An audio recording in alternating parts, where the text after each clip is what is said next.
which I guess could be considered ethical tech, right? Letting us know. So let's go ahead and just kick things off this evening. Welcome, Paula. It's so nice to see you. Thank you. Thank you. I know you're very busy, so we appreciate you making time tonight to talk about ethical tech with us and share your perspectives. So by way of introduction, a quick bio for Paula. Paula Goldman is Salesforce's first ever Chief Ethical and Humane Use Officer. In her role, she leads Salesforce in creating a framework to build and deploy ethical technology that optimizes social benefit. Prior to Salesforce, Paula served as Vice President, Global Lead of Tech and Society Solutions Lab at Omidyar Network, a social impact investment firm established by eBay founder Pierre Omidyar. And Paula also served as the Global Lead for Impact Investing, where she created and led Omidyar Network's global efforts to build the impact investing movement through its investment portfolio, industry partnerships, and thought leadership. Paula holds a PhD from Harvard University. She holds a master's in public affairs from Princeton and a BA with highest honors from UC Berkeley. So welcome, Paula. Thank you. I'm really excited for this conversation. Yeah, likewise. We've been doing a lot of thinking at 500 Startups about ethical technology and the importance of thinking about it for early stage startups. So we're thrilled to have you here.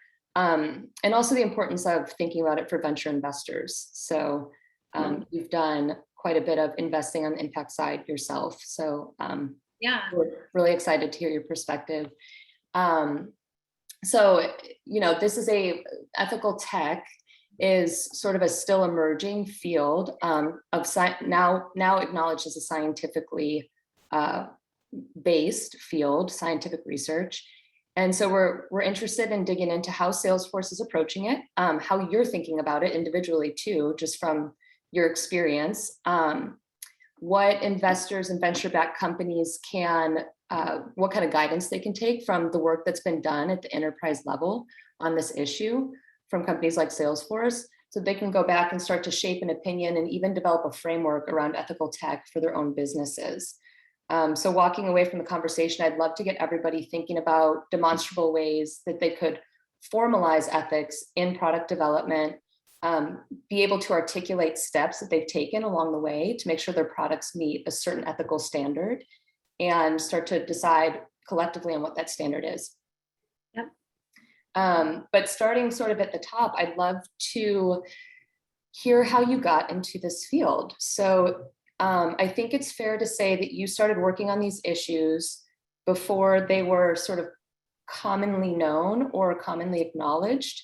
You've been doing it for at least the better part of a decade, coming from impact investing. And I think now it's very easy to see the big headlines around issues with ethical tech, but when you started, it was a little more hidden and tucked away.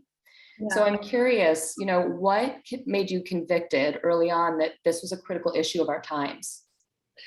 So I've always been a techno optimist, and I'm gonna guess that most people working in tech share that optimism about just the horizons that technology can open for humanity and has opened for humanity. And so, as you mentioned, I did spend a number of years in a sort of mission-driven venture investing capacity, looking at early stage startups where it was sort of the tech for good side of the equation. But how do you think about using technology in a way that opens up opportunities for underserved populations? And, we found when we were doing this, we built a portfolio at Omidyar Network that was about $1 billion strong, that there were real strong economic opportunities that were married to these sort of mission-driven causes. And I think you see that all over the startup world, right? I think as we got deeper in the journey, and for a long time, the technology industry has regarded itself as an underdog of sorts, right? We were going to democratize, name your industry, name your communications platform. And a lot of that has taken place for good, right? But what you started to see was all of a sudden technology was synonymous with business. The biggest companies in name your financial index are technology companies. companies that are not necessarily like what you might think of as straight technology companies are technology is a huge part of their business and operations. And it's seeping into every aspect of our everyday lives, even more so since COVID. And with that, it just seemed very clear that there was going to be a lot of responsibility that came with that. Now, that was before, I can think about the 2016 elections as a point in which people started really publicly questioning how technology communications could be used in different ways, or when you could think of different milestones, but the writing has been on the wall for a long time. And I think of the moment that we're in right now as similar to, I think that the reason I'm really optimistic about the moment and the progress that we're making is because we've been here before. I think about the technology industry in the 80s and 90s and the big security challenge that took place that nobody really, as we started to think about viruses that were attacking industries and attacking different technologies, and people didn't have the set of standards or a common taxonomy or a set of professionals that dealt with it. But today, technology companies, we're very, very conscious of those vulnerabilities and how to solve them and how to keep evolving for the challenge. And that's, I think, an analogy is we're in the early days of that with tech ethics and building the common taxonomy of the problem and how to deal with it. But I do believe we will get there. Yeah, absolutely. I mean, to your point, I think there's a lot of ways our data is collected and used that we're actually not even aware of. Yeah. And, facial recognition technology has obviously been in the spotlight quite a bit, an area that Salesforce has made a conscious decision not to build within. So were you actually with Salesforce when that decision was made and part of that? I'm trying to think.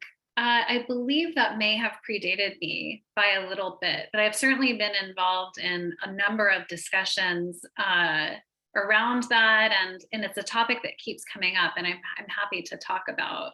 Yeah, absolutely. It actually gets to one of my questions, which is how this Department of Ethics and Humane Use at Salesforce evolved. So Mark Benioff is a household name for a lot of people, well known for caring about social impact and being vocal about that, as well as being, founder of a tech giant, and sort of marrying those two as well. So I'd love to hear sort of the evolution of the department and the vision for it, and also how it was connected to early leadership at the company.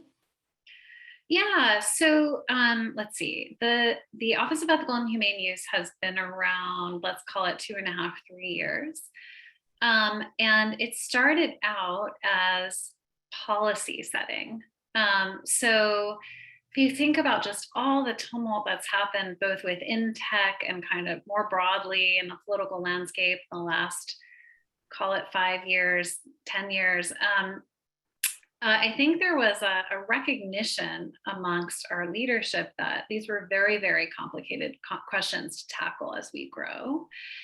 And that it, in some sense, software as a service companies hadn't confronted a lot of these issues before, and that it was really important to do so in a careful, methodical way. So we started out with a policy team, essentially looking at questions of what guardrails, what should we be setting around how customers use our technology? And I think the facial recognition one is a good one, right? We both decided not to build facial recognition technology, but also if you look at our acceptable use policy, we don't allow our technology to be used for facial recognition.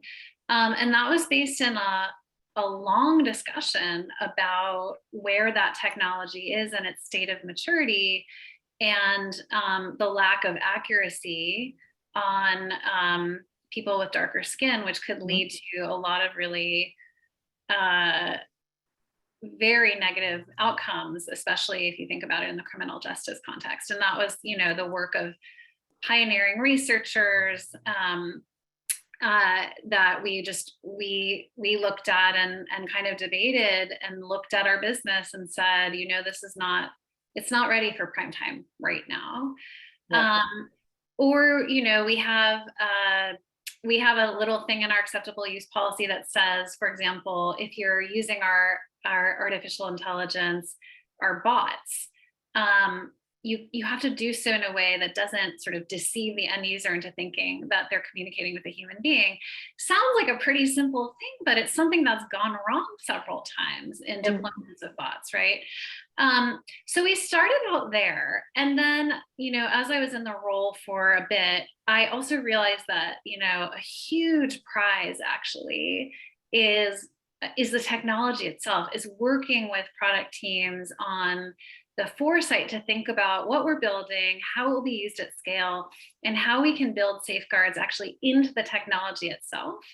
And that is how the office has evolved. We've grown a lot in that direction, and I can give you some examples of that work. But it's really fun and generative, and it ends up saving a lot of time and money, because if you can think about and anticipate some of these issues as you're building things, you don't have to fix them later. And it also differentiates your product in this market where there's ever increasing kind of regulatory pressure, ever increasing recognition from consumers about the ways that their data is being used. So we believe it actually really differentiates us in the market. And as we're talking, I'm noticing that my arm is really hot because the sun is shining right down on it. So I'm gonna try to move a little bit as we're talking and see if I can fix that, maybe by standing. The evening sunlight in San Francisco, something I miss. But to your point, I mean, there's actually an anecdote out there about the first piece of voice, whatever you would call it, voice recognition technology, but where someone communicated with a bot and had an actual conversation and couldn't distinguish that it was a computer and not a human. And initially, I believe it was built at Google, and initially it was cheered when it first happened. It was like, we did it. And there's so much focus on building really complex technology that can do amazing things. It's easy to lose sight of unintended consequences. So to your point, having those, I think it's becoming much more expected that leaders and leaders of tech teams and leaders of companies building tech have thought through what the guardrails are and are implementing milestones and questions in the product development process to ensure that there's an ethical framework in which things are being built. You're part of the Responsible Use of Technology project that was convened by the World Economic Forum. And there's a case study on there where I grabbed a short example from it that I just thought was really interesting. Yeah. And I'll read it here. It says, a major implication explored by the behavioral economics pioneer and Nobel laureate Richard Thaler and legal scholar Cass Sunstein and their choice architecture manifesto, Nudge, which I assume a lot of startup founders have read, suggests that contrary to the classical economics postulates, providing information and offering material incentives are not the only drivers of human behavior. The manner in which the information is provided, for example, the choice of frames, or choices are arranged, for instance, the choice of defaults, can significantly and systematically affect behavior. Thaler stated, a good rule of thumb is to assume that everything matters. So I thought this was insightful because the motto of Salesforce, what I saw on the website a lot is ethics by design. Yep. And intention versus impact. So can you speak a little bit to what those mean to you? Yeah, I mean, when we talk about ethics by design, that gets back to what I was saying about deeply embedding this work within our product lifecycle, so that by the time a product shipped, we've already thought through some of the vulnerabilities that might impact, particularly concerned with marginalized communities, and we've anticipated and we've built around it in a way that we think actually helps our customers tremendously.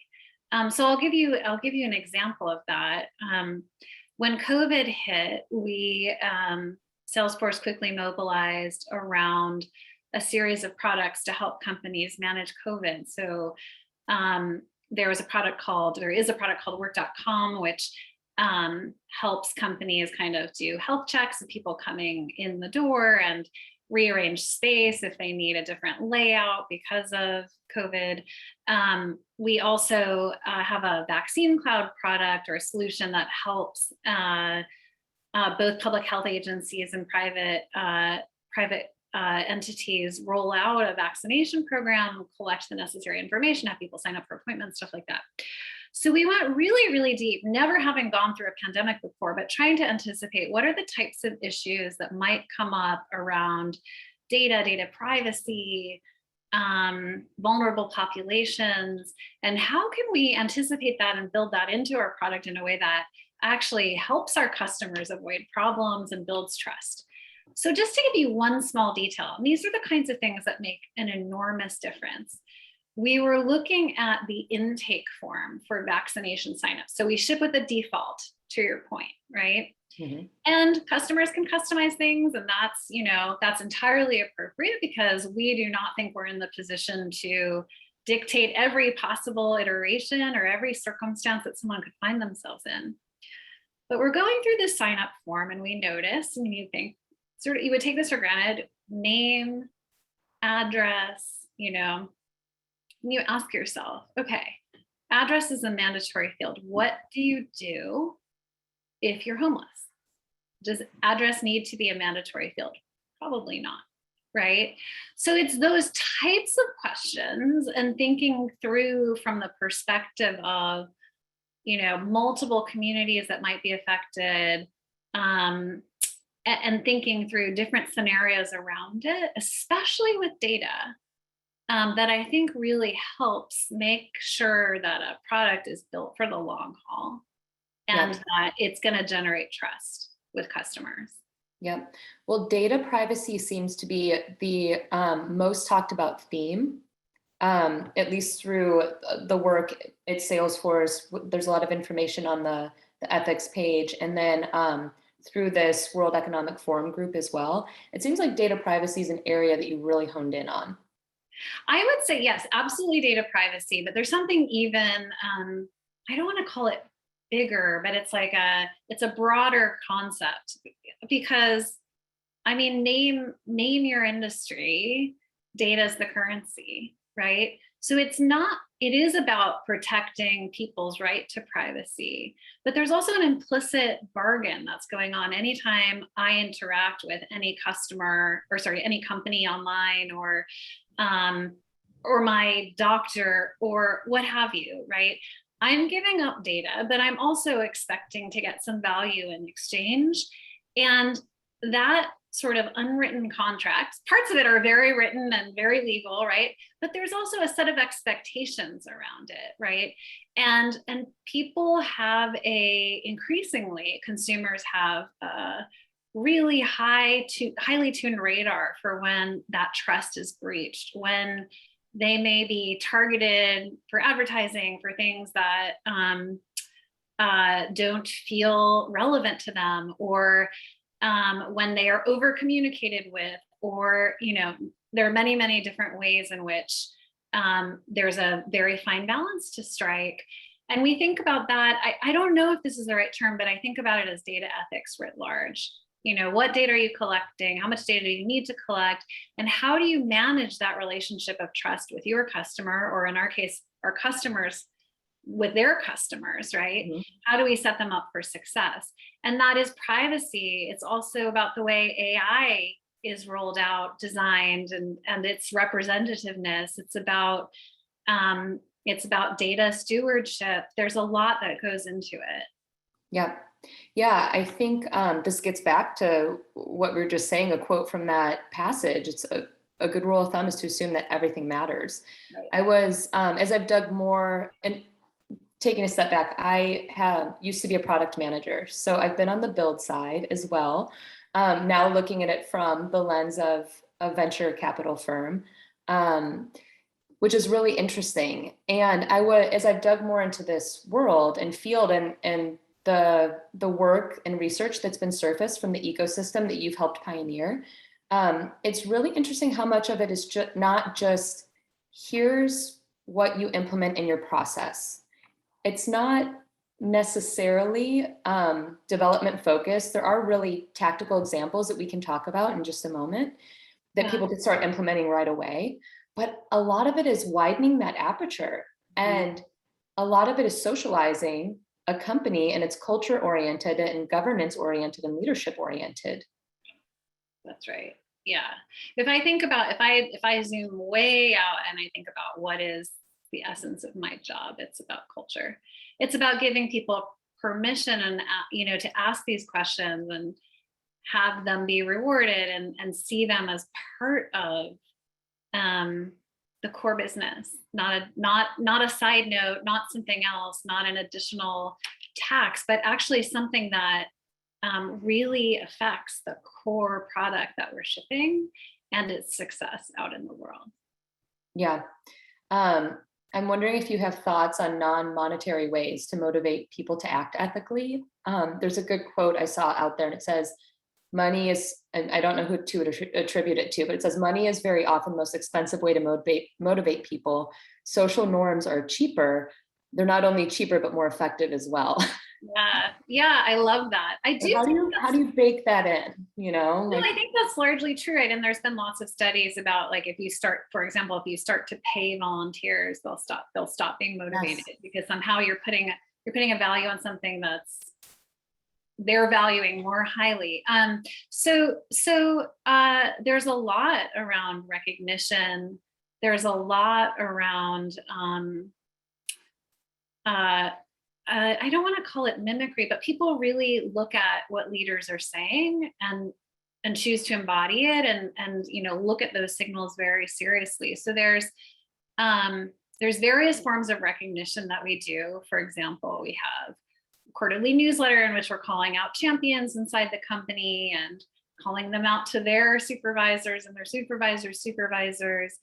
But there's also, I think, one of the things that is really special at Salesforce is that the values get reinforced all the time, like almost every all hands, at every sort of mid-year and annual gathering. It's every presentation. It's in the DNA, and so that is really important. And in essence, this is kind of a subset of how a company lives its values. But one of the things that we like to say at Salesforce is that values create value, that it's real, that it burnishes the brand, that it protects from downside risk, that it enhances the health of customer relationships. And in this case, it actually enhances the quality of the product itself. Yeah. I mean, I think one thing that I'm hearing and what you're saying is, my mind immediately goes to, there's probably a lot of really good things going on already around values and, motivating people through non-monetary ways to think and act ethically, but it's about formalizing that and sort of making it known and putting it out there, doing some internal and external PR around it. That's right. Which gets to a question that we think about a lot at 500 Startups, especially in the ESG program. It's, what should investors be thinking about or looking at, in your opinion, to evaluate, ethical tech development? Yeah. Are there any kind of like big blind spots? And I'd love to talk about this too in a way that startups can be thinking about it too, and sort of showing investors how they're approaching this. Yeah. Well, so it's interesting, and I've certainly heard from a number of investors who are interested in pursuing this, and I think there's some the most common questions that I hear from investors, and which I think are very important to ask of potential investees, are especially around specific technologies that have known ethical risks that need to be managed. So, for example, AI, right? And I do believe a number of investors are asking this, like, how are you ensuring that your data sets are representative? How are you ensuring that the models that you're shipping are that you're putting them through a series of tests around bias and fixing that to the best degree possible. But there's also like a core question that I think kind of gets to the heart of the matter, right? Which is, if you are investing and you ask every investee, what is the biggest kind of think about your product at scale. So you're growing in all the ways that you want. What is the New York Times headline that you want to avoid in terms of a misuse of your product, or, your product gone awry? And that, I think, again, if we get back to the question of culture, is the answer to that could be very telling of how much. Look, there's a lot you can actually foresee with specific technologies and a lot of known risks to manage. And then the world, as we know, has been changing very tumultuously. And there's stuff that you might not directly foresee, right? But the fact that you're thinking about it and giving some validation to it with, in your planning or in your conversations with your leadership team, if you're an entrepreneur, I think makes a world of difference. And I think you've seen that, like, that was certainly true in the early days of Salesforce. I mean, there's no way that, and I do believe that those values have been very much a part of the company's success and its brand and its sort of premium status in its category.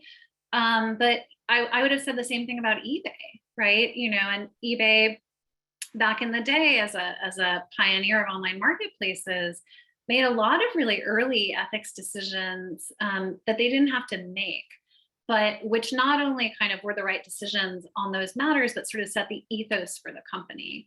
And that's what I'd be looking for as an investor. But for example, eBay made an early decision, kind of debated back and forth, should they allow Nazi memorabilia on the platform, right, and decided against it. They didn't have to, it wasn't technically against the law, but they just decided like that does not fit their values as a company. And just like Salesforce, they kind of set aside money in their, when they went public, they set aside money for a foundation. There were a lot of kind of like early decisions that then set a sort of cultural framework that gives other people, other leaders, permission to keep going and to foresee some of these risks and to abate them. Yeah, absolutely. I think that there's like the age-old question around short-term profit growth and ethical design. But what I'm hearing over and over again from you and, the ESG world and this ecosystem of ethical tech is you're not foregoing long-term growth by implementing ethics and making decisions like that, that might have a short-term cost. But do you think it's fair to say that there's other costs to making decisions not based on values and ethics? Like, for example, if eBay were to allow that kind of memorabilia on their website.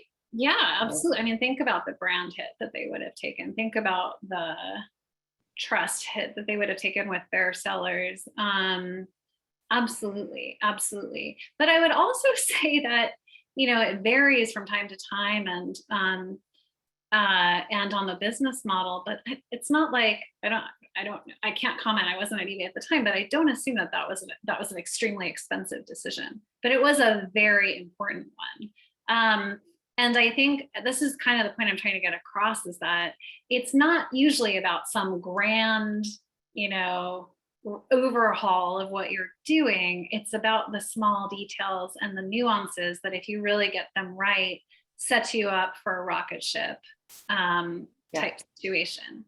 Yep. And this gets to a good question about operationalizing ethics. I've heard you say in the past, when you're talking about ethics, whose ethics? Like, whose ethics are you talking about implementing? It's easy to say leadership, but how are companies designing a collective set of ethics? And this gets into stakeholder involvement, of course, which is sort of widening the circles of consultation every time you release a feature or product, to make sure that you've gathered intel to anticipate unintended consequences. But with this idea of like ethics top down and implementing somebody's set of ethics and stakeholder involvement, how do you know that you're doing it well? Like, what are the signals that you've consulted enough people and gotten enough perspective, or that you're on the right path with this, right? Well, not to make it too binary, but no, yeah, I don't think there's like a magical number. I think there's the intention of the process. And so, I can tell you we have a product research team that that recruits deliberately a very diverse set of participants to look at our products. We think a lot about accessibility and inclusive design, and I think there's a proven track record of this throughout the industry that when you bring people in with disabilities to test products, you find insights that make your products easier to use or even more powerful for everyone. And then there's kind of broader consultation that we use for our policy processes as well. So we have an ethical use advisory council, which has outside members on it, as well as frontline employees and executives. And we're constantly consulting, whether it's, you mentioned the World Economic Forum group that we help stand up around ethics in tech, or which is, nonprofits and companies, competitors often, who are trying to collaborate on the solutions to sometimes difficult issues. But in general, it's kind of like the wider your network, the better. And the more consultation you can have, the better. And that you're actually taking seriously, that the product has a real world impact, and that people might not have uniform feedback about it, but you're taking it in and listening, and it's part of the process. That's like 90% of the game. Yeah. Yeah. And you were just mentioning the work of big corporations collaborating through the project through the World Economic Forum. There's a great case study that came out in February of this year about Microsoft implementing a process framework around their ethical AI development. Yep. And there's a couple really interesting tactical things that any company could start doing right now. One of the things that they had every team do, they had to do 6 things before any feature or product was shipped. One was called a judgment call, which was a game that people played where they're assigned a role, like a customer or a developer, and they rated the product 1 to 5 and gave their feedback. There were a number of open source tools that are available to anybody, where, one of them was called, Fair Learn, an open source toolkit to assess the fairness of different metrics in a product. And of course, I know you've been on more technical panels related to black box models, which we don't have to get into today, but open source products or these might have been proprietary, but to better understand black box models and understand where the classification and machine learning is actually happening. Yeah. And it really moved the needle, and is something that they're going to be deploying more broadly. Yeah, no, we've learned a lot from Microsoft, love collaborating with them on this stuff, which is probably surprising, right? Because it's also, we're in a competitive situation, but we've learned so much from them and from our peers in the industry. And so I guess a couple things to say about that. One is to take note, right? You've got a bunch of very big companies that are taking this very, very seriously. And that's important because these companies are sources of acquisition for startups. They're sources of strategic investment for startups. So I think that's an important signal. The other thing is that, yes, there's a number of tools that are out there open source. We have a write-up around, there's a tool that we use is something called consequence scanning. So essentially we sit down with Scrum teams at the start of a development cycle. And it's they're all getting at similar things, right? We're asking, what are the intended consequences of this product? What might some of the unintended, both positive and negative consequences be? And then that generates a whole list of ideas which go on the backlog, and some of them get prioritized for any given release. But that's a process that we do quite frequently and have written about. We also have, so we have a platform called Trailhead, which is an online learning platform, and we have a number of free courses around ethical AI, ethics by design, inclusive design, and so on. And so, yeah, there's a huge amount of open source resources for anyone that's interested. And I will tell you, doing these exercises, which really don't cost a lot of time, send a very, very big signal to teams and kind of create these light bulb moments in which they think about the product in a different way. Yeah. Yeah, I love the idea of having a process framework in place, because then you also have that documentation and you can evolve from there. Right. That's right. That's exactly right. And getting it a process that has it go on the backlog. So it's not just an isolated intellectual exercise, but that it's something that's actually affecting the roadmap. I think is very, very important. And I think what's really exciting about this field as well is it's pretty nascent. It's definitely here to stay. It's gaining more and more traction, I feel, by the day, in terms of coming out through headlines. And we're still figuring out how to do it both from the investor seat and from the builder seat. And even large corporations, or big tech companies, I should say. Everybody's figuring it out right now. And so there's space to really sort of make your mark, I think, if you pursue it seriously and develop an interest in it. That's absolutely right. Yeah. I had one last question for you. I was reading a statement from Ruman Chowdhury, who's the head of AI ethics at Twitter. And she talked about the commoditization of enterprise responsible AI that renders it unrecognizable from truly impactful movements towards ethical tech. So I'm curious, is this something that you're worried about as well? And how do we avoid getting into that? I'm trying to understand that quote, but I think what she's referencing is a fear of the sort of, I don't want to put words in the boxes, sort of. Yeah.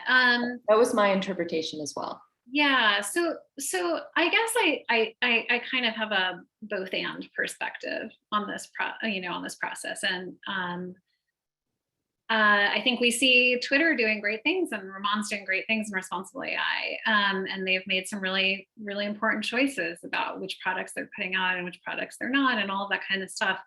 I think we need all of the above, right? Companies are not going to get this right all by themselves. We need investors. We need civil society. We need government to set appropriate guardrails. Like there's, you need all hands on deck is what I'm trying to say. And there's maybe, I think, potentially some unfair expectations, and maybe it's about positioning, but any company that says we've got it all figured out does not, and should not be representing themselves that way. This really requires kind of all hands together to get it right. Yeah, absolutely. Well, Paula, thank you so much for your time. It was great speaking with you. Great hearing your perspective. I encourage anybody listening to this to follow the Salesforce blog on ethics and humane use. There's some great tips for startups and really tactical things and case studies from Salesforce that could be implemented at other companies as well. And it's great just getting a sense of how you're tackling this problem. Yeah, thank you for having me. And I'm just really, really excited to engage with the startup community and investor community on these issues.